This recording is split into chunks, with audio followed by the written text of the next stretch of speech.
It's those doing the wrong thing driving our record case numbers. Among the most concerning cases, a COVID patient who's tonight on the run from a hotspot. Police and health authorities have issued an urgent appeal. Anthony Karam knows he is COVID positive when he steps into this public lift. Already breaking so many rules, he doesn't bother to cover his mouth as he sneezes and splutters. The 27-year-old is still infectious but has gone missing from his Wentworth Point apartment. A warrant now issued for his arrest. This 27-year-old chap, who apparently has expressed the view that he doesn't care less whether he spreads the virus, is one example of the worst of the worst. There's little sympathy for anyone ignoring the health orders, even this group of teenagers caught partying after dark at the bottom of the North Bondi Cliffs.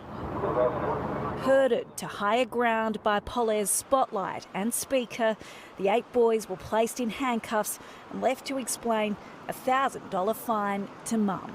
681 penalty infringement notices issued in the last 24 hours. More than 400 of those notices were again for people being outside of their home without a reasonable excuse. Sideline Sharks player Josh Dugan denies lying to police when he was found a long way from Sydney. The 31-year-old stopped at 11:30 last night in Lithgow, where he allegedly told officers he was moving to the area and feeding animals before admitting to visiting a friend. He and a passenger turned back to Sydney, only to be pulled over a second time, travelling in the wrong direction.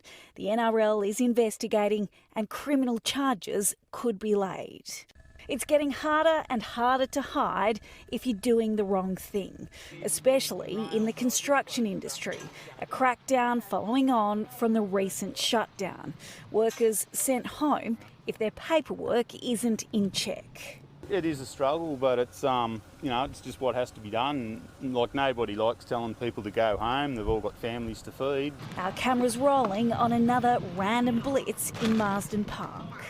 Authorising me under the Public Health Act. Inspectors have asked these tradesmen to show proof of their QR check-in as well as identification and vaccination records.